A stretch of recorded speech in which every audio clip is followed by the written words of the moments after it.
Shalom à tous, que l'Éternel Dieu vous bénisse, que l'Éternel Dieu vous garde. Bienvenue donc à cet enseignement sur le Mora. Donc on continue en fait dans nos psaumes à la gloire de l'Éternel. Et on écoute ce que l'Éternel Dieu a à nous apprendre en fait encore.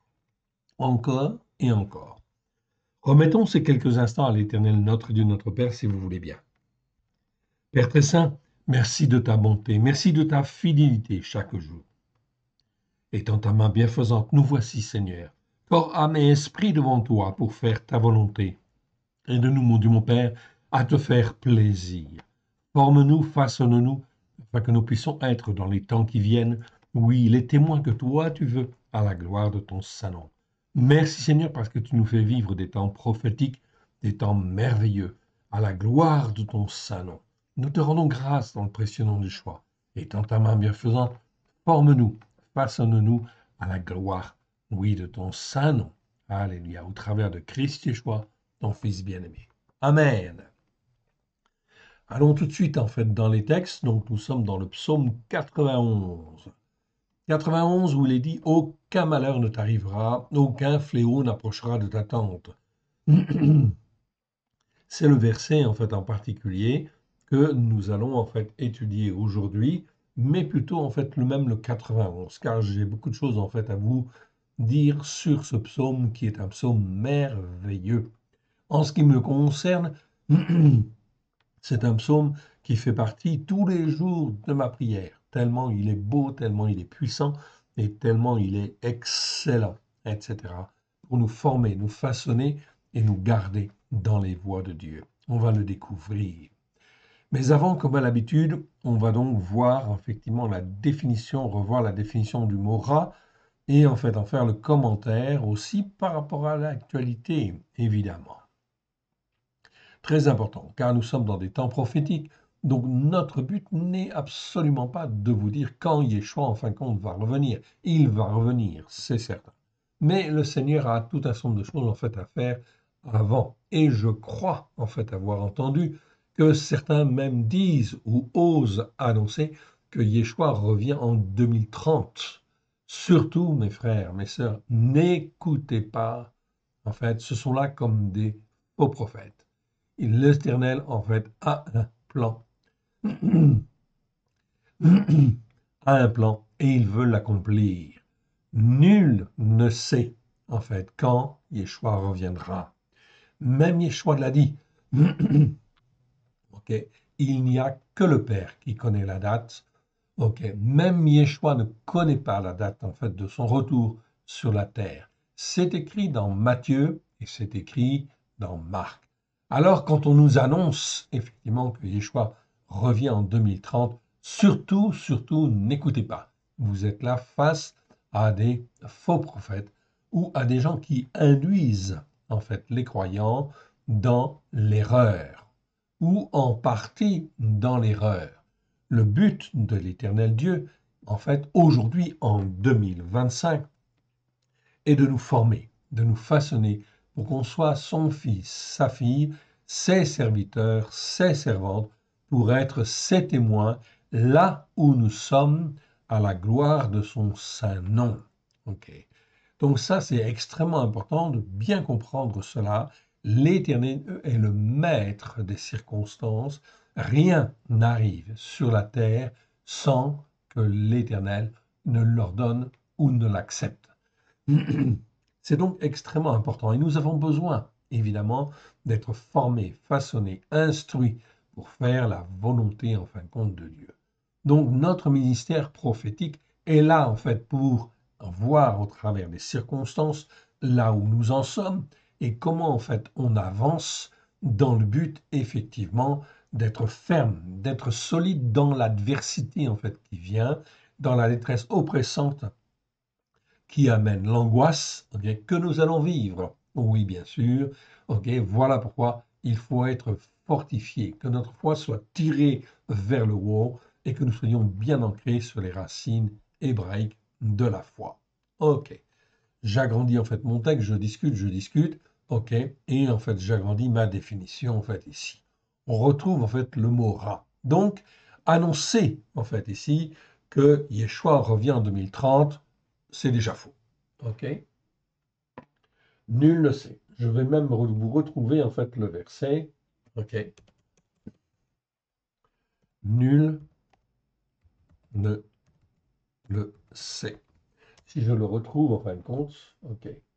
Nul ne sait. Ok. Quand Yeshua reviendra, seul le Père. Alors, seul le Père. Ok, je vais prendre en fait ici ces mots pour retrouver en fin de compte les versets qui nous intéressent en fait ici. Ok, bon, je ne l'ai pas retrouvé. C'était Matthieu.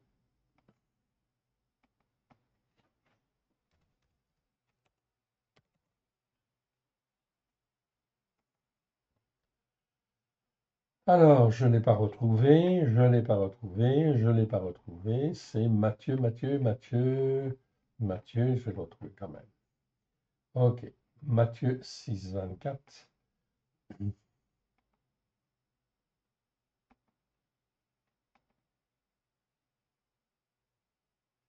Non, eh bien, je vous le donnerai en fait une autre fois, en fait ici.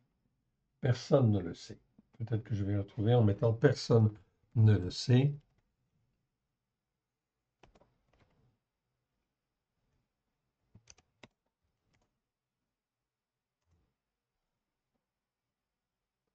Ah, voilà.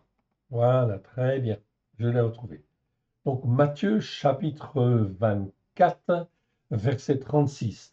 Pour ce qui est du jour et de l'heure, personne ne le sait, ni les anges dans les cieux, ni le Fils, mais le Père seul. Vous retrouvez en fin de compte cette même information dans Marc chapitre 13, verset 32. Pour ce qui est du jour et de l'heure, personne ne le sait, ni les anges dans le ciel, ni le Fils, mais le Père seul. Donc c'est extrêmement important de bien comprendre cela. En fait ici, même le Fils ne le sait pas. Alors comment en fait un croyant aujourd'hui peut-il déduire en fait de l'Écriture ou des prophéties en fin de compte déjà annoncées que ça va être en fait dans telle année ou telle autre année? 2030, c'est impossible. Yeshua va revenir. Oui, je suis d'accord. Nous sommes tous d'accord. Nous le savons. Mais ce n'est pas le temps. Le temps, en fin de compte, aujourd'hui, c'est des temps où l'Éternel va répandre, va faire du mal. C'est pas joli à entendre, hein, on est bien d'accord. Mais l'Éternel Dieu va faire du mal, ok, sur la terre, dans le but d'amener à la repentance. C'est extrêmement important car l'Éternel Dieu ne veut même pas la mort du méchant. Mais il faut, en fait, ici, que, en fait, ici, les calamités se répandent pour que les hommes et les femmes puissent éventuellement se repentir, revenir à l'Éternel Dieu. Voilà pourquoi tous ceux qui aujourd'hui, en fait, entendent ou écoutent sont effectivement appelés par l'Éternel pour être des témoins de la vérité dans les temps difficiles, en fin de compte, qui viennent, dans les temps très difficiles. Alors, n'écoutez pas les faux prophètes qui disent Yeshua revient en 2030. Pourquoi? Eh bien parce que cela ne nous, en fait, ne nous fortifie absolument pas et en fin de compte, nous plutôt aurait tendance à nous dire bon ben il faut attendre, il faut patienter, etc. Et on ne se pose pas les bonnes questions. Donc cela induit en erreur les croyants en fait ici sur des espérances qui sont en fait ici qui ne sont même pas fondées en fait sur l'Éternel. Donc je m'élève clairement contre en fait ici ces prophéties ou ces personnes qui disent cela. Ne les écoutez pas. Venons, c'est mal devant Dieu. Ok. Ici, en fin de compte, le mot rat, on le revoit en fin de compte ici. C'est extrêmement important. Le mot rat, en fait, ici, donc, comme on l'a vu, resh aïn. Donc, je vous encourage à apprendre, en fin de compte, l'alphabet, en fait, hébreu, afin de pouvoir reconnaître les lettres et effectivement de pouvoir plus facilement, en fait, ici, identifier le sens des mots, effectivement, afin de ne pas se laisser tromper par des fausses doctrines ou des faux enseignants. Resh Aïn, ça constitue le mot Ra. Ce mot-là existe 663 fois. Donc vous voyez, c'est assez nombreux quand même, hein, de nombreuses fois, dans 623 versets. c'est un adjectif, ok. Numéro Strong 07 451, rien en fin de compte à dire là-dessus. La première fois où il apparaît, c'est dans Genèse 2.9. Genèse 2.9, où on parle de l'arbre de la connaissance du bien et du mal. Donc la connaissance du bien et du mal, en fait ici, elle était dans le jardin d'Éden. On reviendra sur cette notion de jardin d'Éden, je l'ai dit, en fait ici, en temps voulu, en fait ici. Donc ici, connaissance du bien et du mal. En fait, Ève et en fait Adam ont mangé les fruits de l'arbre. Donc, cela veut dire qu'ils ont accès, en fait, ici, ils ont eu accès à la connaissance du bien et du mal. Mais cela leur était interdit. Pourquoi? Eh bien, tout simplement parce que l'Éternel l'avait interdit, tout simplement parce qu'ils n'étaient pas prêts à entendre ce qui est bien et ce qui est mal. Ce qui est extrêmement important, c'est en fin de compte ici pour apprendre ce qui est bien et ce qui est mal, il est extrêmement important d'avoir donné son cœur et sa vie à Yeshua, d'être ce qu'on appelle, ce que les évangéliques appelaient né de nouveau, c'est-à-dire recevoir l'Esprit de Dieu pour apprendre à discerner ce qui est bien et ce qui est mal devant Dieu. Car sinon, en fin de compte, on n'arrive pas à distinguer. C'est impossible, en fait, ici, de distinguer ce qui est bien et ce qui est mal. Voilà pourquoi le monde va très mal, parce qu'ils sont incapables de distinguer ce qui est bien de ce qui est mal, en fait, ici, tout simplement parce que, en fait, ici, ils n'ont pas la lumière de Christ, en fait, ici. C'est donc extrêmement important, en fait, ici, et c'est extrêmement important pour tous les croyants, évidemment, en Christ Yeshua. Eux peuvent, en fait, ici, je dis bien peuvent, ça veut dire qu'ils tout le temps, ils le comprennent, peuvent distinguer ce qui est bien et ce qui est mal. La notion de bien et de mal, en fait, Adam l'avait. Quand il est chassé, en fait, du jardin d'Éden, en fait, ici, qu'est-ce qui se passe? Eh bien, il y a des anges qui l'empêchent de, en fait, ici, revenir dans le jardin d'Éden, où il y a l'arbre de la vie. Et c'est en fait ici cette notion de vie qui est importante. L'arbre de la vie, en fait ici, c'est ce qui permet d'avoir la vie éternelle. Or, comment on peut avoir la vie éternelle? Évidemment, c'est au travers du sacrifice de Yeshua HaMashiach, celui qui est appelé le Christ. C'est donc extrêmement important de bien comprendre en fait cette dimension-là, car effectivement, si on n'a pas cette lumière de Christ, on ne peut pas vraiment distinguer ce qui est bien et ce qui est mal. Donc Adam, lorsqu'il sort du jardin d'Éden, il a déjà une notion en fait du bien et du mal. Cela veut dire que tous les descendants d'Adam, c'est-à-dire tous les hommes sur la terre, qu'ils soient chinois, russes, américains, israéliens ou autres, français, anglais, etc., ou africains, ou en fin de compte indonésiens, ou en fin de compte américains du sud ou du nord, peu importe, tous les descendants d'Adam ont une notion en fait du bien et du mal, mais sans en fait ici l'éclairage de Christ. Voilà pourquoi ils font en fait la plupart n'importe quoi, sauf ceux qui en fait essayent d'avoir une certaine morale, d'avoir une certaine rigueur, etc., une certaine éthique, oui bien sûr. Mais l'Éternel Dieu le voit. Donc, il garde ces gens-là et en fin de compte, bien sûr, il cherche à les sauver. La notion de mal est donc très très importante. 663 fois, c'est donc très important en fin de compte de découvrir cette notion de bien et de mal. Et nous allons aller plus avant, effectivement, dans cette découverte en fait ici. Effectivement.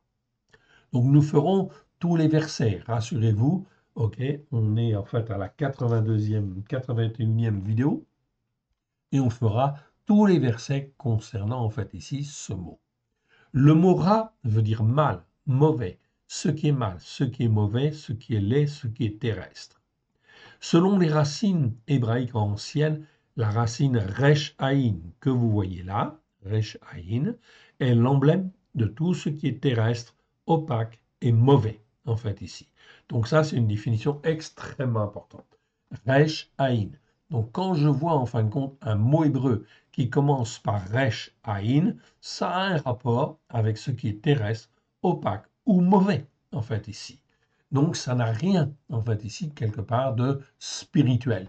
C'est donc très important d'apprendre ces racines, en fait, ici, ok, afin effectivement de pouvoir reconnaître, en fait, ici, les mots, évidemment. Il existe une variante de ce mot, ra, c'est le mot ra'a, en fait, ici. Ra'a, donc, c'est resh, aïn, ok, avec un e, en fait, ici. Et un kamatz, en fait, en dessous, c'est la vocalisation. C'est un a long, en fait, ici, tout simplement. Donc, on dit ra'a, qui exprime d'abord le féminin de ra. Donc, première solution, ra'a, c'est le féminin de ra. En fait, ici, tout simplement. Voilà comment on fait le féminin, en fait, en hébreu, généralement. Le mot ra'a, avec la terminaison kamatz et, peut aussi exprimer ce qu'on appelle un mâle augmenté. Donc on a le mot ra, qui veut dire mâle, et le fait de rajouter le kamatz et en fait à la fin fait que, en fait ici, eh bien, le mot principal prend une dimension plus importante, ou plus ceci, ou plus cela. Okay, un mâle augmenté. Généralement, en fin de compte, c'est cela. Donc c'est très important parce qu'on va souvent en fait rencontrer cet en fait ici allongement en fin de compte des mots, etc. dans les écritures et c'est très important d'en comprendre la signification. C'est pourquoi on pourra traduire en fait par une bête féroce plutôt qu'une bête mauvaise. C'est le cas en fin de compte dans Genèse 37, versets en fait ici 20 et 33, où là on parle de bête féroce. Donc c'est une traduction acceptable. Je dis bien acceptable parce qu'il faut toujours vérifier aussi dans les autres versets si effectivement c'est cohérent. Cependant, on trouve une autre traduction en fin de compte du mot ra'a dans Ézéchiel 34, 25, où là c'est traduit non pas par bête sauvage ou bête féroce, mais par animal sauvage ou animaux sauvages. Au singulier ou au pluriel, ce sont des noms collectifs, donc en fait ici, on n'a pas de problème pour les mettre au pluriel si le contexte du verset, en fait ici, nous montre qu'il faut mettre au pluriel. On met au pluriel. Ainsi, Genèse 37, 20 et 37, 33 pourraient aussi être traduits par une bête sauvage. Ce serait même meilleur en fait à mon sens, en fait ici. Ok, sauvage. Ou encore mieux, une bête de malheur, en fait ici. Ok, bête de malheur. Ok, c'est une bonne chose, c'est meilleur, mais ça sonne pas forcément très bien dans la traduction. Mais c'est exactement ça, une bête qui amène le malheur ou par laquelle le malheur en fait arrive, tout simplement. Ou encore mieux, en fait ici, un être qui amène en fait ici le malheur, en fait ici, dans la plupart des versets des prophètes, car c'est bien ce que veut dire cette expression Raya Ra'a. Donc je vous montre en fait en hébreu, donc là on fait un petit peu l'hébreu, ok, donc là on a le mot Raya. Ok. Raya, ça veut dire qui a la vie, en fait, ici, qui est vivant. C'est un être vivant que l'on traduit souvent, en fin de compte, avec Ra, par une bête féroce, par exemple, ok, ou une bête sauvage. Donc Raya, Ra'a. Mais Raya veut dire un être vivant. Ok. Donc cet être vivant, ça peut être un animal qui amène le malheur, par lequel le malheur arrive. Ok. Et effectivement, ça peut être par exemple un moustique, ok, le moustique tigre, qui amène le chikungunya, ou un autre animal, etc., qui vient en fait envenimer en fait notre région, ou en fait ici apporter en fait ici toutes sortes de mauvaises choses. Comme en fait au Moyen Âge, les rats amenaient la peste. Effectivement, c'était des êtres de malheur. Oui, des êtres par qui le malheur arrive. Ok.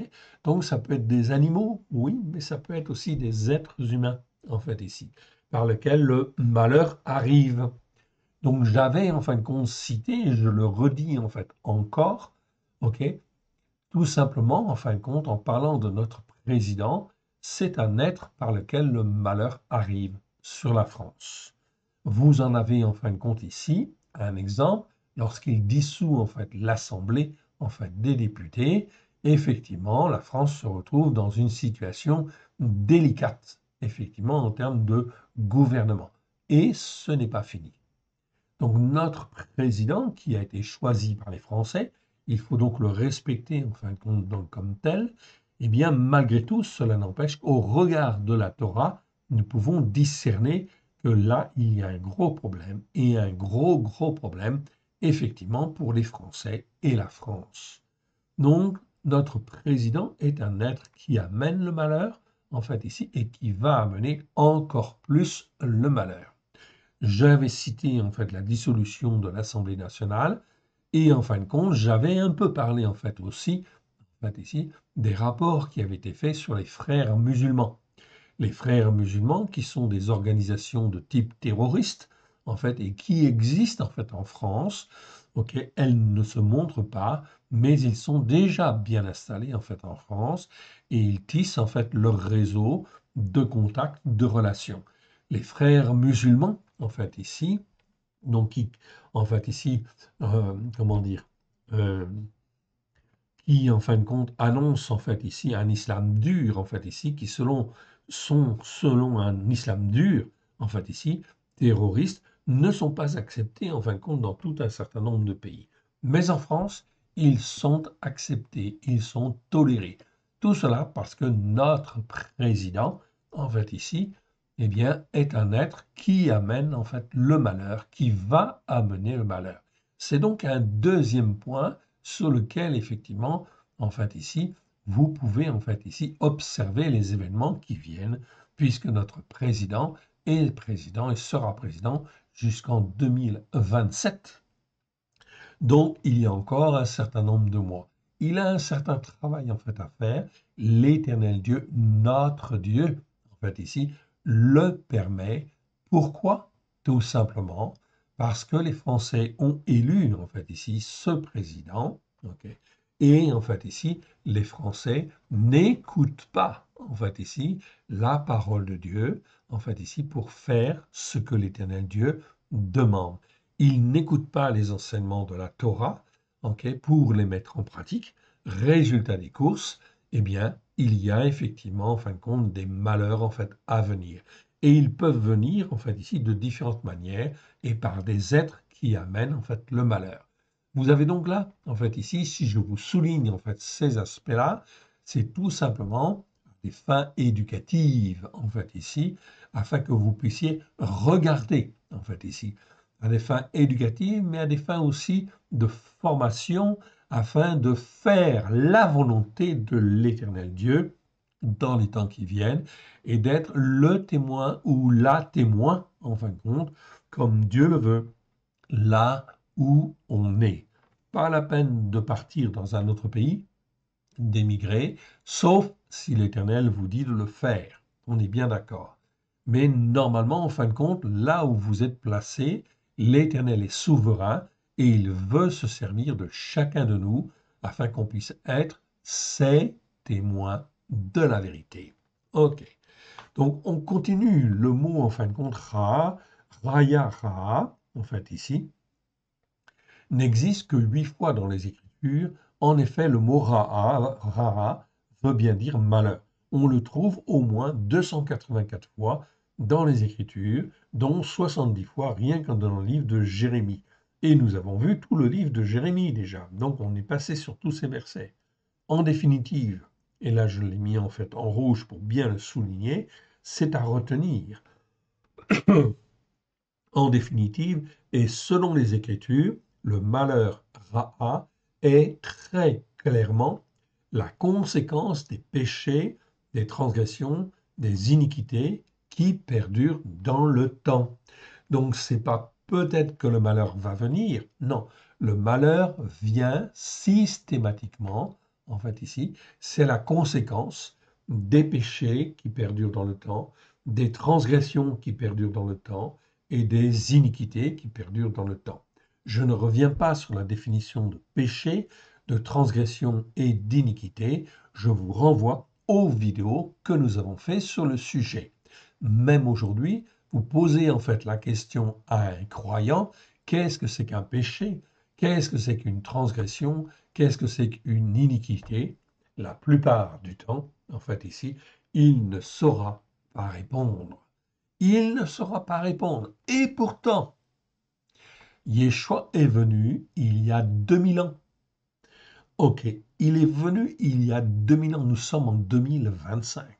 Cela veut dire effectivement que pendant 2000 ans, les pasteurs, les prêtres, les responsables spirituels n'ont pas enseigné, en fait, ici, comme il convenait, en fait, ici, aux brebis que l'Éternel, en fait, a appelées. Résultat des courses, les brebis aujourd'hui sont, en fait, ici, perdues à droite et à gauche, sur, en fin de compte, dans des assemblées ou des collines ou sur des montagnes spirituelles qui ne sont pas les bonnes. Ok, ils sont égarés. La seule montagne spirituelle acceptable devant l'Éternel, c'est la montagne de Sion, c'est la montagne de la sainteté de l'Éternel. C'est-à-dire là, en fin de compte, où il y a les enseignements de la Torah, des prophètes et des psaumes, avec grâce et vérité. On l'a dit, on le redira en fait encore. En dehors de cela, on est dans l'iniquité. Iniquité, ça veut dire quoi déjà? Juste un petit rappel, c'est tordre les Écritures, ne pas dire ce qui est en fin de compte, ok, exact dans la Torah, ok, ce qui est en fin de compte dit par la Torah. Donc quand la Torah dit qu'il faut faire le Shabbat, eh bien il faut faire le Shabbat. Si je ne fais pas le Shabbat, ça veut dire que je suis dans l'iniquité, en fait ici, tout simplement. Déjà, à la base, c'est-à-dire je suis dans l'erreur, en fait ici, par rapport à l'écriture. C'est toujours, toujours par rapport à l'écriture. Quand on ne fait pas ce que l'écriture dit, c'est mal devant Dieu, en fait ici. Donc si c'est pas conscient, si c'est de la tradition, ok, si c'est à cause de cela qu'on ne le fait pas, bon, ça veut dire qu'on est dans l'iniquité. C'est-à-dire qu'on est enseigné dans l'erreur, en fait ici. Je résume le mot iniquité, hein. Donc dans l'erreur, en fait, ici, chrétienne. Tous les chrétiens sont dans l'erreur. Ok. Ils sont d'autant plus dans l'erreur que, en fin de compte, ils font Noël. Noël est une fête païenne, ce n'est même pas biblique, en fait, ici, et Yeshua n'est jamais né, en fin de compte, à Noël, il est né à la fête des tabernacles, en fait, ici. Fête des tabernacles, ou fête de Sukkot, en fait, en hébreu. D'où la nécessité d'apprendre la fête des tabernacles, ok, d'apprendre à la découvrir. Donc, quand on fait Noël, cela veut dire et cela prouve qu'on est dans l'iniquité. Et l'iniquité, elle pousse en fin de compte à pécher. Ok. Pécher, c'est ne pas accomplir ce que Dieu attendait de nous. Ok. C'est manquer. Péché, c'est littéralement manquer la cible. Et transgression, c'est parce que j'ai lu, je sais, en fin de compte, j'ai lu des passages qui disaient qu'il fallait faire le Shabbat, mais je ne le fais pas ou je ne veux pas le faire. Donc il y a la notion de rébellion et en fin de compte d'orgueil qui est là. Ça devient une transgression. Tout cela, quand ça perdure dans le temps, ça entraîne systématiquement, pas peut-être, systématiquement le malheur. Donc il faut, en fin de compte, que ces choses arrivent avant que Yeshua ne revienne. Donc forcément, en fin de compte, ça va entraîner, en fait ici, des calamités, des pestes, des fléaux, etc., qui vont venir et qui sont une nécessité, en fait, ici, ok, pour, en fait, que les hommes et les femmes puissent se repentir. Ok.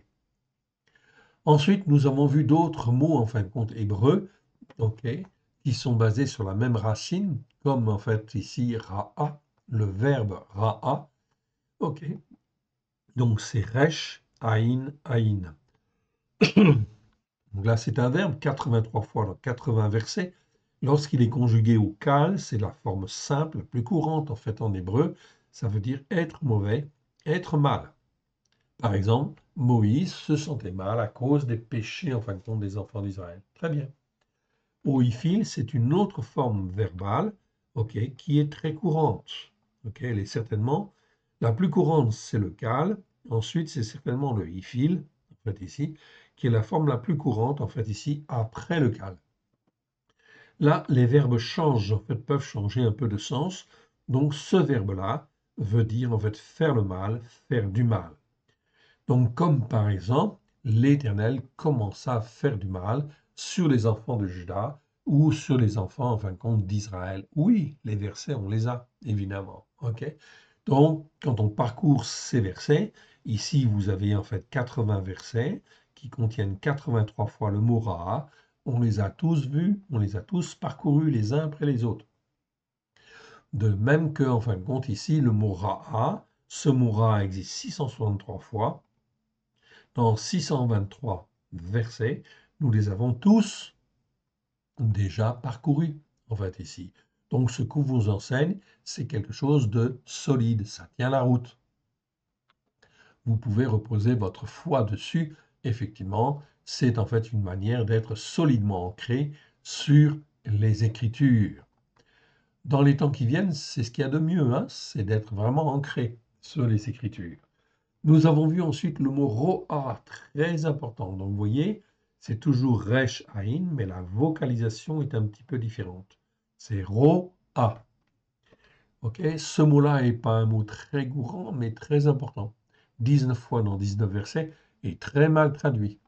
Par contre, c'est un mot qui en fait décrit un état de dégradation morale et spirituelle intense où se mêlent malice, perversité et influence des esprits de Bélial. Bélial, c'est Satan. Donc, ok. Donc, quand en fait ici, on a ce type en fin de compte de, en fait ici, de dégradation en fait morale et spirituelle, eh bien, en fin de compte, tout cela vient parce qu'il y a accumulation des péchés, des transgressions, des iniquités. On n'écoute pas, en fin de compte, la parole de Dieu, on n'écoute pas Dieu, eh bien, on tombe, en fin de compte, dans, en fait, Roa. Roa, qui est un état de dégradation morale et spirituelle. L'Éternel Dieu sonde les cœurs, sonde les reins. Quand il voit que les hommes, en fait, ici, ne veulent pas revenir, en fait, ici, eh bien, en fin de compte, ils tombent dans une dégradation morale et spirituelle intense où se mêlent malice, perversité et influence des esprits de Bélial. Je vous avais donné un exemple et nous avons un exemple criant, en fin de compte, avec l'Iran. OK? Avec Israël qui combat, en fin de compte, l'Iran. L'Iran, pourquoi? Parce que c'est une nation terroriste.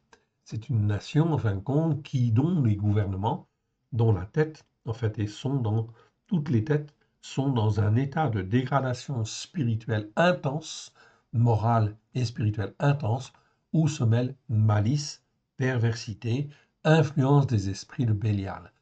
Vous avez remarqué, en fait, encore, au travers de l'actualité, que l'Iran, en fin de compte, dit nous n'arrêterons pas notre programme, en fait, ici, d'acquisition de l'arme nucléaire, en fait, ici. Donc, ils ne veulent pas arrêter. Ce n'est donc pas à des fins civiles qu'ils la font, c'est à des fins militaires. C'est dans le but, en fait, ici, de détruire Israël. Ils l'ont toujours dit et c'est manifeste. Quand on enrichit en fait l'uranium à raison de 5% ou quelques pourcents, c'est à des fins effectivement civiles. Si on veut en fin de compte faire des armes ou l'arme nucléaire, on essaie d'enrichir, d'enrichir, d'enrichir, d'enrichir et d'atteindre en fait le seuil de 90%, je crois, en fait ici. Ok, l'Iran était arrivé à 60% à peu près. Donc c'est tout à fait normal, effectivement, et c'est une très bonne chose, excellente chose, que Israël soit intervenu, effectivement, avec l'appui des États-Unis. Donc les États-Unis ont eu un très bon comportement vis-à-vis d'Israël, à soutenir Israël. C'est bien devant Dieu. Ok. Par contre, toutes les nations qui, en fin de compte, ici, s'élèvent et ne soutiennent pas, en fait, Israël dans ce combat, eh bien, ça pose problème. Ils sont donc jugés et le malheur, en fin de compte, va venir sur eux parce qu'ils font ce qui est mal. Ils sont dans l'iniquité et effectivement, ils n'arrêtent pas, en fin de compte, de commettre des péchés et des transgressions par rapport à la parole. Ok. Je vous montre en fait un exemple. Vous avez entendu dire ces derniers jours que, en fin de compte, 25 pays, dont la France, ok, et le Royaume-Uni, réclament un cessez-le-feu immédiat sur la bande de Gaza. Oui. Donc, on se positionne contre Israël. Ok. Donc, on se positionne contre Israël, à l'exception de l'Allemagne. Ok. Et en fin de compte, dans ce communiqué officiel, on dit bien qu'il ne faut pas toucher, en fin de compte, aussi à la terre, c'est-à-dire que la terre des Palestiniens doit être gardée telle que, en fait, ici, ok, Et effectivement, en fin de compte, on ne doit pas toucher en fait à la population en fait non plus. Encore une fois, ces 25 pays prennent une position à l'encontre d'Israël, donc à l'encontre même de Dieu, de l'Éternel Dieu. Je vous donne en fin de compte un autre verset. C'est donc dans, je lis ici, Genèse chapitre 14, ok, pardon, chapitre 13, verset 14. Donc Genèse chapitre 13, verset 14, ok. L'Éternel dit à Abraham, après que Lot se fut séparé de lui, lève les yeux et du lieu où tu es, regarde vers le nord, le midi, vers l'orient et l'occident, car tout le pays que tu vois, je le donnerai à toi et à ta postérité pour toujours. Voilà ce que l'Éternel Dieu dit, en fait, ici, à Abraham. Il l'a promis et il va le faire. Lorsque ces 25 pays prennent position, en fait, ici, et déclarent officiellement être contre Israël, ils sont en réalité contre Dieu. Donc, ces 25 pays, la conscience, c'est mal devant Dieu. Or, en fait, là, ce mal-là est dû effectivement à l'iniquité, effectivement, à la dégradation, en fait, ici, morale et spirituelle, intense, en fait, ici, ok, qui, en fait, entraîne malice, perversité et influence des esprits de Bélial. Donc là, on est, en fin de compte, dans des esprits de haine, de meurtre contre Israël. Donc ça veut dire effectivement qu'on prend une position extrêmement grave, en fait ici, qui ne peut amener que des malheurs sur, en fin de compte, notamment les 25 pays qui ont pris, en fin de compte, position, en fait, ici, effectivement. Donc ceci est un exemple. Mais là, c'est quoi? C'est du péché ou c'est même de la transgression? Mon frère, ma soeur, depuis 2000 ans, les Écritures sont là. Tout le monde, en fin de compte, a pu lire, en fait, ici, ces versets.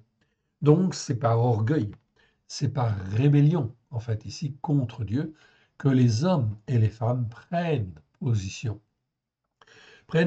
contre Dieu, contre Israël. Résultat des courses, ça va entraîner des conséquences inévitables et des malheurs. Et des malheurs sur la France, sur tous les pays européens, mais en particulier, en fait, la France. La France, en fin de compte, ici, est en fait un des pays meneurs, en fin de compte, de cette déclaration, évidemment. Donc, forcément, inévitablement, la France, en fin de compte, va s'attirer de très, très, très, très grands malheurs qui vont venir, en fait, ici, petit à petit, en fait, ici, et qui vont venir frapper la France. Voilà pourquoi, mon frère, ma sœur, n'aie pas peur. En fait, ici, l'Éternel est là, il le permet dans le but que les hommes et les femmes puissent, en fait, ici, se repentir et revenir à lui. Le mot roi, on l'a vu, je n'insiste pas trop dessus, on parle en fin de compte de ce mot roi, en fait, ici, dans, en fait, Exode, avec les vaches laides, en fait, ici, pour exprimer la laideur extrême, en fin de compte, des vaches dans Genèse. Okay. Et on en parle en fait aussi dans le prophète Jérémie, en fait ici. Donc Jérémie chapitre 24, je vous avais donné les versets, en fait ici, oh là, 24, versets 2, 3, 8, 17, où l'Éternel Dieu dit, en fait ici, à Jérémie, ok, tu parleras en fait au peuple de Juda. Et en fin de compte, tu parleras des figues affreuses, des figues qui sont dans un tel état qu'on ne peut même plus, en fin de compte, les manger. C'est exactement ce qui arrive, en fin de compte, à Juda avec la destruction, en fin de compte, de Jérusalem, tout simplement parce que les figues, en fin de compte, sont devenues affreuses.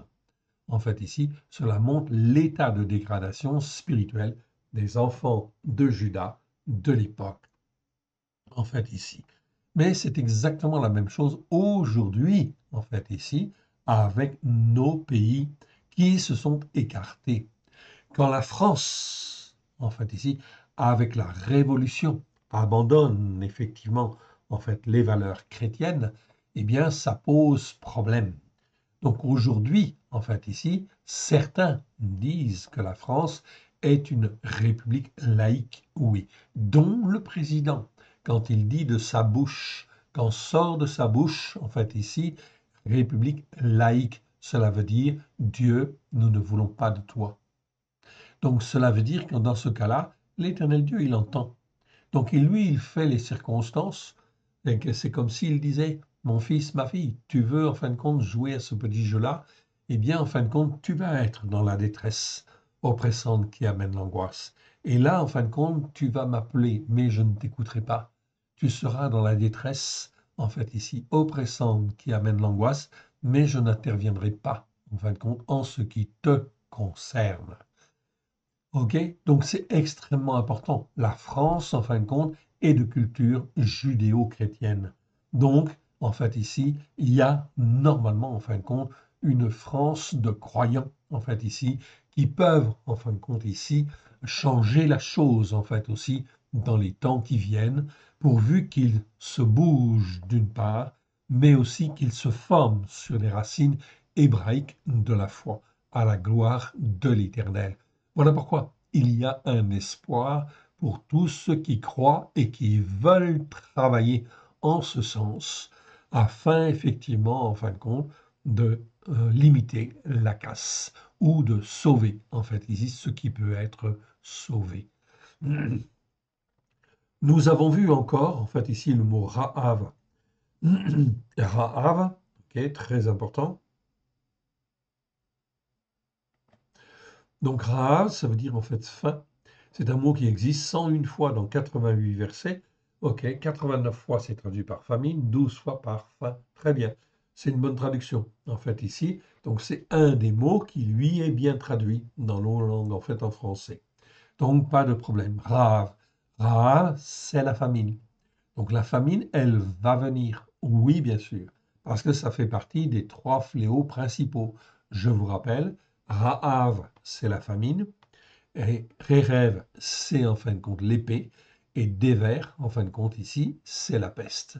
Donc ces trois fléaux, en fait ici, plus les êtres qui amènent le malheur, en fait ici, que l'on retrouve chez les prophètes, toutes ces choses-là, nous allons les voir. Alors, il vaut mieux, en fin de compte, apprendre à les discerner. Comment elles viennent, en fait, pourquoi elles ont lieu, ok? Parce que l'Éternel Dieu ne veut même pas la mort du méchant. Il faut bien se souvenir ça. Ce qu'il veut, c'est qu'il change de voie, ok, et se convertisse. Oui. Alors, pour qu'il change de voie et se convertisse, l'Éternel Dieu a bien besoin de croyants qui soient des témoins dans les temps qui viennent. Nous avons vu le mot Ra'a. Donc Resh, je le dis, en fait ici je l'épelle pour se familiariser. Resh, Aïn, E. 173 fois dans 144 versets. Ok. Genèse 4.2, en fait ici quand on parle de Abel, il était berger ou il était pasteur, c'est pareil, c'est le même mot. Ok, donc qu'est-ce que ça veut dire en fin de compte ici, ce mot? Ça veut dire en fin de compte, ok, ça nous parle de tous les soins terrestres que l'on apporte aux peines, aux soucis, aux chagrins, aux afflictions, d'où le verbe paître qui en découle, ainsi que le mot pasteur ou berger. Ainsi, selon les Écritures, la responsabilité d'un pasteur est de prendre soin des brebis, ok, de prendre soin des brebis, des peines, des soucis, en fin de compte des brebis, ok, afin effectivement qu'ils puissent recevoir la vie de Dieu. Ok. Le mot se termine en fin de compte par un et, en fait ici, et c'est le symbole de la vie. Donc c'est effectivement, en fait, on apporte des soins, ok, dans le but d'amener en fait la vie de Dieu, mais pas n'importe quelle vie.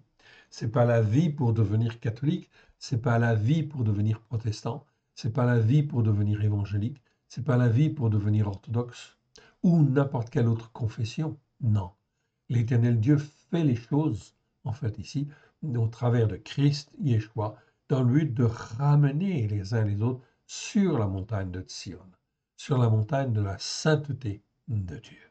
Ok. Le mot en fin de compte ici, Ra'a, Jacob en fait l'utilise Et il dit le Dieu qui m'a conduit. Vous voyez, c'est le même numéro. 07 462. Ici, 07 462, c'est le même nom.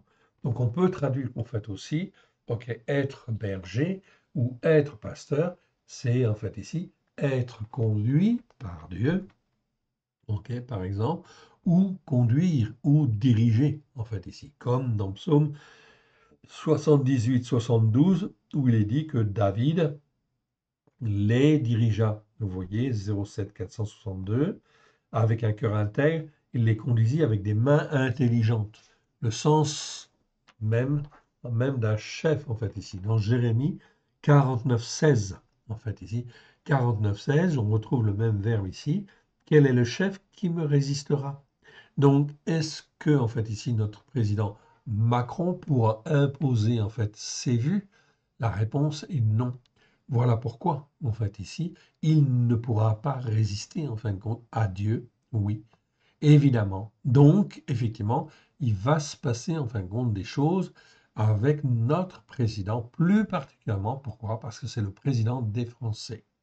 Et le président des Français a une position, en fait, ici, extrêmement mauvaise. Il fait ce qui est mal devant Dieu.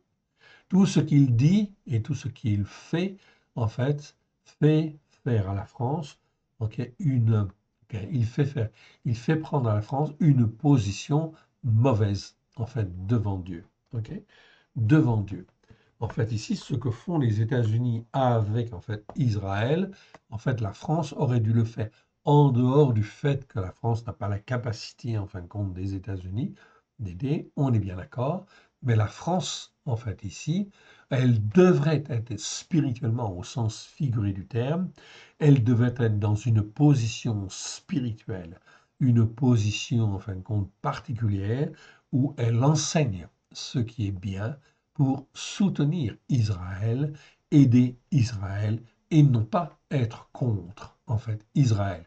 Vous voyez qu'en fait ici, notre président est bien en fin de compte dans une dégradation en fait ici morale et spirituelle intense. Ok, la manière dont il raisonne nous montre qu'il est dans une dégradation morale et spirituelle intense où se mêlent malice, perversité et influence des esprits, en fin de compte, de Bélial. Pourquoi? Eh bien, tout simplement, en fait, ici, pourquoi? Parce que la perversité, en fait, ici, le gagne, et en fin de compte, il est sous l'influence des esprits mauvais, des esprits de Bélial, car il s'élève contre Israël, donc contre Dieu, en fait, ici. Donc toute la terre d'Israël doit appartenir à Israël. Donc tout pays qui dit, ou tout gouvernement qui dit qu'en fait ici, il faudrait deux États au Moyen-Orient, à partir du moment où ils sortent cela de leur bouche, c'est mal devant Dieu. Ce n'est pas conforme en fait aux promesses que l'Éternel Dieu a en fait données à Abraham, à Israël et à Jacob. Il faut toujours juger d'après en fait l'écriture, ok, d'après la Torah. Donc on a vu cela en fait ici, et en fait le dernier, c'est Michée chapitre 5 verset 4. On parle là de Yeshua. Il se présentera, il gouvernera avec la force de l'Éternel, et il gouvernera sur le monde en fait entier. Ok. Sur le monde entier, il se présentera, il gouvernera. Ici, c'est le même verbe, c'est paître. Ok, il sera pasteur ou il sera en fin de compte berger, si vous voulez, en fait ici, mais il y a une notion de gouverner en fait ici qui en fin de compte s'entend dans le verbe quand on a compris ce que l'Éternel Dieu veut faire. Il se présentera et il gouvernera avec la force de l'Éternel, avec la majesté du nom de l'Éternel, son Dieu, et ils auront une demeure assurée, car il sera glorifié jusqu'aux extrémités de la terre. Nous ne retiendrons que cela pour le moment, évidemment, en fait, ici. Donc on voit ici, en fait, que bien sûr, Yeshua va revenir, oui, mais, en fait, ici, c'est pas maintenant. OK. Il faut que les choses se fassent en leur temps, en fait, ici. Donc voilà pourquoi, au niveau prophétique, il faut vraiment, en fait, être calé dans le temps prophétique de Dieu et ne pas, en fin de compte, dire n'importe quoi. en fait, ici. Et en fin de compte, aveugler, en fait, ici, les croyants avec des espérances qui sont, en fait, ici, qui sont fausses. L'Éternel Dieu a un travail, en fait, à faire aujourd'hui même, en fait, ici, en 2025. Je reviens dans le psaume, en fin de compte, 91. Le psaume 91, en fait, ici, on était, en fait, au verset 10, en fait, ici, 10 à 16. Mais je vais quand même, en fait, ici, relire à partir du début. On va lire tout le psaume 91, parce que j'ai quelques commentaires, en fait, à faire, et parce que c'est un psaume absolument merveilleux. Et il se positionne, en fin de compte, ici, aujourd'hui, très, très bien par rapport à la situation, en fait, ici, qui se dégrade. Donc, il est extrêmement important, en fait, ici, de bien comprendre ce psaume. Ce psaume, en fin de compte, personnellement, en fait, ici, tous les matins, vous entendez, depuis plus de 30 ans, en fin de compte, que j'ai donné mon cœur et ma vie à Yeshua, tous les matins, ce psaume fait partie de mes prières. Tout le temps, en fait, ici. C'est un psaume clé, en fait, ici. Donc, je ne vous dis pas de le prendre. Prenez-le si vous avez à cœur de le faire, mais c'est un psaume extrêmement important. Et il nous parle. Celui qui demeure sous l'abri d'Élion, Élion c'est le Très-Haut, repose à l'ombre du Shaddai, de celui qui donne la vie, en fait ici. Shaddai, c'est traduit souvent par Tout-Puissant, mais c'est pas Tout-Puissant, c'est celui qui donne la vie, en fait ici. Je dis à l'Éternel, mon refuge, ma forteresse, mon Élohim en qui je me confie, car c'est lui qui te délivre du filet de l'oiseleur, de la peste et de ses ravages. Donc déjà, en fin de compte ici, l'ennemi, oui, il agit, et il peut agir, bien sûr, dans nos cœurs, dans nos vies, etc. Mais il n'est pas tout-puissant, ok? Car c'est lui qui te délivre du filet de l'oiseleur, de la peste et des ravages. Plus, en fait, on marche avec Dieu, c'est vrai, il y a de l'opposition. Et il faut apprendre à faire combattre cette opposition, mais en fait, il faut savoir aussi que l'Éternel est là, il nous délivre du filet de l'oiseleur, de la peste et de ses ravages. Il te couvrira de ses plumes, tu trouveras un refuge sous ses ailes. Sa vérité est un bouclier et une cuirasse. Tu ne craindras ni les terreurs de la nuit. Là, c'est bien terreur, hein, de la nuit, ni la flèche qui vole le jour, ni la peste qui marche dans les ténèbres, ni la contagion qui frappe en plein midi. Donc, vous voyez, on n'a rien à craindre en fin de compte avec le Seigneur. Que 1000 tombent à ton côté, 10 000 à ta droite, tu ne seras pas atteint. Dans les temps qui viennent, en fin de compte ici, beaucoup de malheurs vont venir. Ok, que 1000 tombent à ton côté ou 10 000 à ta droite, 1000 tombent à ton côté, 10 000 à ta droite, tu ne seras pas atteint. De tes yeux seulement tu regarderas et tu verras la rétribution des méchants, de ceux qui ont persévéré à ne pas écouter. Je rappelle la définition de méchant. Méchant, en fin de compte, ici, c'est très important. On a corrigé tous les versets. Ce mot-là existe 263 fois dans 249 versets. Ok? On les a tous corrigés. Ok? Donc c'est bien méchant en fin de compte ici. Le méchant, je rappelle la définition, c'est celui qui n'écoute pas, qui persévère à ne pas écouter et à ne pas plier le genou, à ne pas mettre en place. Au sens figuré. Ok? Au sens propre, c'est la même chose qu'en français. Un méchant en hébreu, c'est un méchant en fait en français, c'est pareil. Mais par contre, au figuré, en fait, ici, non. Donc ici, on peut très bien voir, tu verras la rétribution des méchants. Donc les méchants, ça peut être des méchants comme vraiment des méchants, au sens propre du terme, mais ça peut être aussi des méchants, c'est-à-dire des gens qui refusent la Torah, qui refusent de mettre en pratique. Ils sont considérés, même s'ils sont en apparence gentils, etc., ou en fin de compte serviables, etc., ok, ils sont considérés par l'Éternel comme des méchants, par les Écritures comme des méchants, s'ils ne veulent pas écouter. D'où l'intérêt, en fin de compte, d'apprendre, en fin de compte, à faire ce qui est bien, à distinguer ce qui est bien de ce qui est mal, oui. Car toi, Éternel, tu es mon refuge, tu fais d'Élion ta retraite. Élion, c'est le très haut, de ce qui est très haut, ta retraite.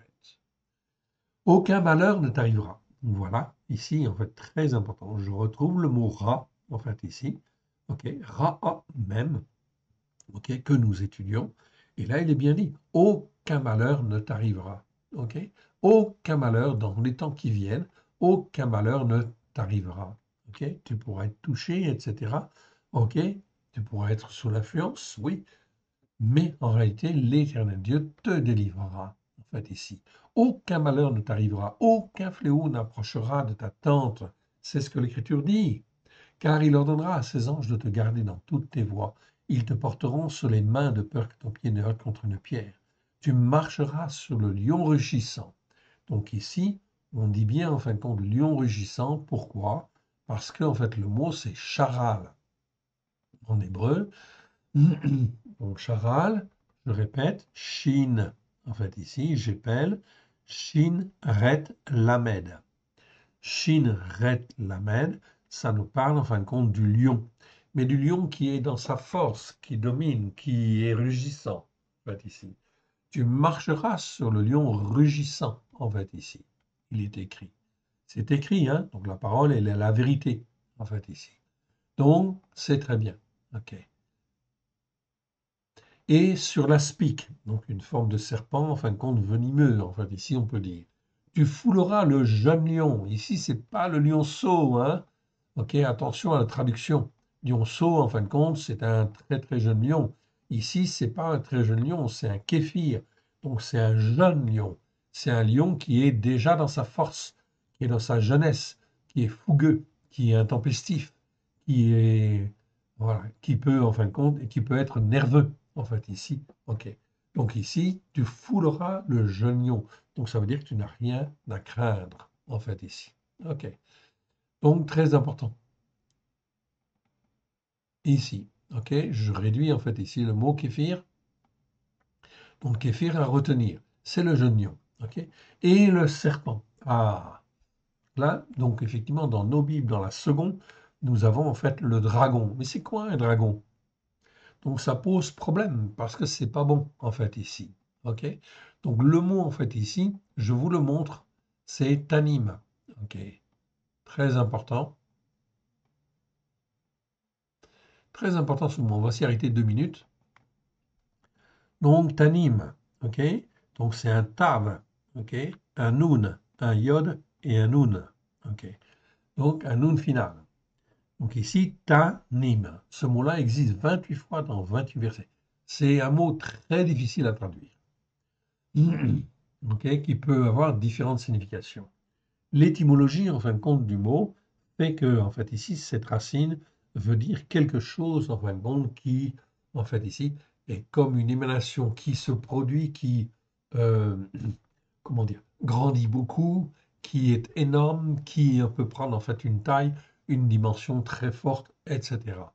Tant sur le plan physique, ok, qu'on pourra traduire ce verset dans certains versets, enfin ce mot dans certains versets, par cétacés, par exemple, ou des grands poissons, en fait, ici. Oui, tout à fait.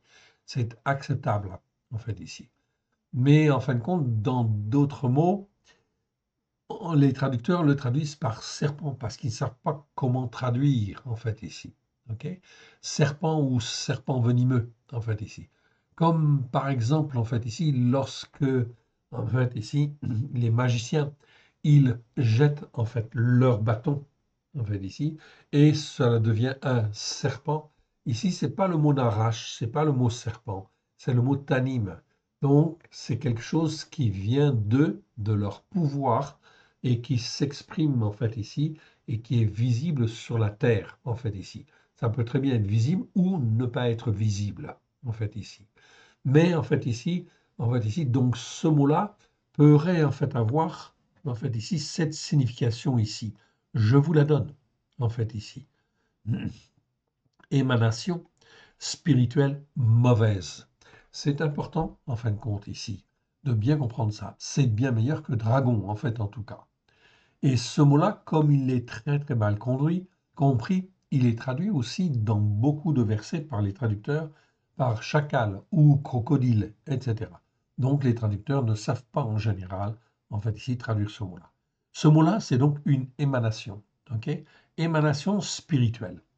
Donc lorsque les magiciens y jettent leur bâton, c'est une émanation spirituelle de ce qu'ils sont.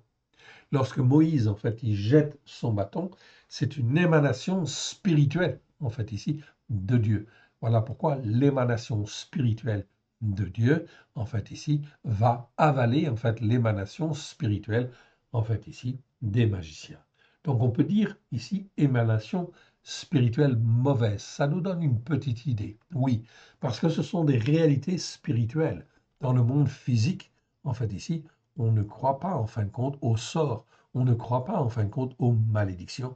On ne croit pas qu'ils peuvent être lancés, en fait, ici, par quelqu'un. Oui, ce sont des émanations spirituelles qui, en fait, sont des réalités, en fait, ici, et qui peuvent, en fait, jouer dans notre vie, en fait, ici. Voilà pourquoi il faut en être conscient. Et là, le Seigneur, en fait, dit, tu marcheras sur le lion rugissant et sur l'aspic. Tu fouleras le jeune lion, ok, et toute émanation spirituelle, on peut rajouter mauvaise, évidemment, dans ce cas-là. C'est-à-dire qui viendrait, en fin de compte, agir dans ta vie ou celle de ta famille, etc. Donc, on peut parler ici d'émanation spirituelle mauvaise. C'est un exemple, en fait, ici. Donc, ce mot-là est très important. Et c'est normal qu'on ne puisse pas facilement le traduire, en fait, ici. Enfin, vous en avez une explication. On aura l'occasion d'y revenir de toute façon. OK. Je rediminue en fait encore un petit peu. OK, pour mettre bien ça au carré, en fait, ici dans ma Bible. Voilà. Puisqu'il s'attache, verset 14, puisqu'il s'attache à moi pleinement. Ici, le mot,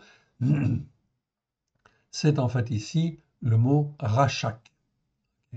Rachak, je vous le montre, en fait, ici, en hébreu. Donc, le mot rachak, ici, c'est un verbe qui n'est pas très courant. Il existe 11 fois dans 11 versets. Okay, mais il est conjugué au piel, c'est-à-dire c'est une forme intensive et il est parfait, en fait, ici. Conjugué à la forme parfaite, c'est-à-dire c'est une action qui est terminée, qui est accomplie. Donc ici, verset 14, puisque en fait il s'attache à moi pleinement, on pourrait rajouter l'adverbe pleinement pour en fait ici tenir compte en fait ici de cette notion d'accompli en fait ici, d'accompli ou de parfait en fait ici. Donc puisqu'il s'attache pleinement à moi en fait ici, ok. Donc ça c'est très important. Donc le Seigneur sonde les cœurs, sonde les reins. S'il voit qu'on s'attache en fait à lui, en fait ici, pleinement, en fait ici, alors qu'est-ce que fait le Seigneur? Je l'arracherai du danger. Ok, je le protégerai puisqu'il connaît mon nom. Ça, c'est extrêmement important. C'est en fait dans le but de tirer en fait ici notre foi vers le haut. Ok, quel que soit l'endroit d'où nous venons, quelle que soit la formation que nous avons en fin de compte, ok, suivie. Il faut revoir en fin de compte ici la manière dont on écoute et dont on met en pratique. La foi, ça s'exprime avec le cœur, en fait, ici, et le cœur, en fin de compte, doit s'attacher, en fait, à l'Éternel, de toute sa force, de toute son âme, de tout son être, évidemment. Si on fait cela, bien évidemment, l'Éternel Dieu va agir, inévitablement. Voilà pourquoi il faut apprendre à marcher par la foi, en fait, ici. Et dans ce, en fait, ici, dans ce processus-là, on ne se moque pas de Dieu. Ok. Donc, si on a un cœur sincère, il n'y a pas de problème. L'Éternel Dieu doit pouvoir nous faire sortir de toutes les situations que l'on vit. Je l'arracherai du danger. Je le protégerai puisqu'il connaît mon nom. Il n'y a pas de situation sur la terre qui soit impossible en fait à Dieu, à laquelle Dieu ne peut pas arracher en fait un croyant en fait ici. C'est impossible. Ok, tout est sous sa main en fait ici. Voilà pourquoi il faut apprendre en fait à connaître le Dieu, à connaître son nom, ce qu'il est. Verset 15. Il m'invoquera et je lui répondrai. Je serai avec lui dans la détresse oppressante qui amène l'angoisse. On retrouve en fin de compte ici le mot tsara, en fait ici, souvenez-vous, dont je vous ai parlé, en fait ici. OK? Le mot tsara. Ok. Sarah, en fait, ici. Ok, mais j'aurais peut-être mieux le fait de le voir, en fin de compte, aussi, en hébreu. Donc, c'est le P, en fait, ici. On va aller le voir dans le P. Voilà, c'est ici. Voilà, comme ça, on va le voir, en fait, écrit, en fait, en hébreu. C'est encore mieux. Ok. Donc, ici, en fin de compte, j'ai le mot Sarah. Oui. Donc, Sarah, ça s'écrit avec un tsadé, un resh et un e, en fait, ici. OK? Tsara. Tsar, ça veut déjà dire, en fait, ici, tsadé, resh, ça veut déjà dire, en fait, ici, oppression, détresse. OK? Ou détresse oppressante. Et tsara, vous voyez qu'on a un kamatz e. Donc, c'est un allongement, en fin de compte, du premier mot. Donc, en fait, ici, ce mot-là, on doit toujours le traduire par, en fait, une expression, en fait, ici, ou un mot plus fort que simplement détresse et oppression. Donc, Sarah, on va toujours le traduire par détresse oppressante qui amène l'angoisse. C'est vraiment, en fin de compte, la définition, en fin de compte, de ce mot-là. Ce mot-là, en fait, ici, Sarot, en fait, au pluriel, existe 73 fois dans 72 versets, en fait, ici. Ok. Donc, c'est très important. Vous trouverez tous les versets, en fin de compte, dans notre dictionnaire abrégé, le Milon Katsar, que l'on va éditer, en fait, ici. Donc là, je retrouve, en fin de compte, le mot tsara. Tsara, c'est détresse oppressante qui amène l'angoisse. Ce mot, en fin de compte, est très, très, très important. Ici, donc, on l'a, en fin de compte, mis, évidemment. Donc, nous, on l'a corrigé, effectivement, dans nos Bibles, dans notre Bible, et dans les psaumes, en fait, aussi. On va éditer ensuite les psaumes, donc vous le trouverez, en fait, aussi dans le livre des psaumes que nous allons, en fait, éditer. Oui, bien sûr. Donc, dans la détresse oppressante qui amène l'angoisse. Ce mot-là, en fin de compte, ici, tsara, ok, nous qualifie, en fin de compte, les détresses dans lesquelles le Seigneur place les hommes et les femmes, en fait, ici. Pourquoi? Tout simplement, ok, par les fléaux, en fait, ici, qu'il donne. Par la peste, la famine, ok, et en fin de compte, la peste, la famine et l'épée, évidemment. Donc, tout cela, ces fléaux visent à, en fait, générer un climat de détresse oppressante qui amène l'angoisse. Donc l'Éternel Dieu veut placer les hommes dans cette situation-là, tout simplement pour qu'ils se posent, en fait ici, les bonnes questions. Et s'il y a là-dedans un cœur, en fait ici, qui se trouve dans, en fait, la détresse oppressante qui amène l'angoisse, un cœur qui veut se tourner vers l'Éternel, si ce cœur est sincère, l'Éternel Dieu ira le rechercher. Voilà pourquoi nous allons vivre, en fait, si nous vivons des temps prophétiques, mon frère, ma sœur. Voilà pourquoi les temps prophétiques, en fait, que nous avons, que nous allons vivre, sont des temps de détresse oppressante qui amènent l'angoisse, qui n'ont qu'un seul but, en fait, ici, en premier lieu, c'est pas de détruire. Bien sûr que ça va détruire toute une partie, en fin de compte, de personnes, on est d'accord. Mais en fait, le Seigneur, en fait, ici, ce qu'il veut, il ne veut pas la mort du méchant. Ce qu'il veut, c'est qu'il se repente et qu'il change de voie. Voilà pourquoi la détresse oppressante qui amène l'angoisse est une nécessité spirituelle. Nécessité spirituelle du fait de l'endurcissement des cœurs et des uns et des autres. Donc l'Éternel Dieu donc, va faire passer les hommes et les femmes à la moulinette. Donc tous les pays en fait européens, oui bien sûr, en particulier parce que les pays européens, ok, c'est eux qui avaient en fait transmis en fait ici la foi, bien évidemment. On est de culture en fait judéo-chrétienne, oui, bien sûr. Donc cette culture judéo-chrétienne, elle a été transmise, mais elle a été mal transmise en fait en ce sens que en fait ici tous ceux qui sont de culture judéo-chrétienne sont dans l'iniquité de Constantin ou l'iniquité chrétienne en fait ici. C'est-à-dire qu'on a déformé en fait les choses par rapport à la Torah. Donc il y a bien sûr la nécessité de demander pardon. Pardon parce qu'on ne faisait pas le Shabbat. Pardon parce qu'on n'écoutait pas la Torah. on ne considérait pas la Torah comme étant la vérité. Tout cela sont des péchés, en fait, sur lesquels l'Éternel Dieu permettra aux hommes de se repentir. Donc, toutes les civilisations judéo-chrétiennes vont être placées dans la détresse oppressante qui amène, en fait, l'angoisse dans le but de se repentir. OK? Donc ça, c'est très important, en fait, ici, de bien comprendre cette dimension-là. Je l'équiperai avec intensité. Il m'invoquerait, je lui répondrai, dit le Seigneur. Je serai avec lui dans la détresse oppressante qui amène l'angoisse. Je l'équiperai avec intensité et je le glorifierai.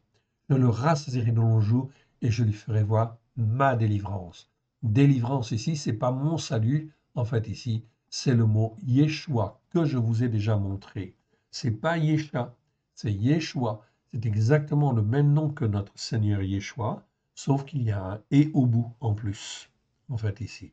Mais le mot veut dire délivrance. Ok. Yesha, ça veut dire salut. Yeshua, ça veut dire délivrance. C'est notre Seigneur, il est notre délivrance. Ok. Et effectivement, Teshua, ça veut dire victoire ou la délivrance accomplie. Donc, très important de comprendre cette dimension en fait là. Ok. Détresse oppressante qui amène l'angoisse. Ok, très bien. On arrive en fait ensuite donc au psaume en fin de compte suivant, ça va être le 94, si ma mémoire est bonne. Oui, on arrive au psaume 94. 94,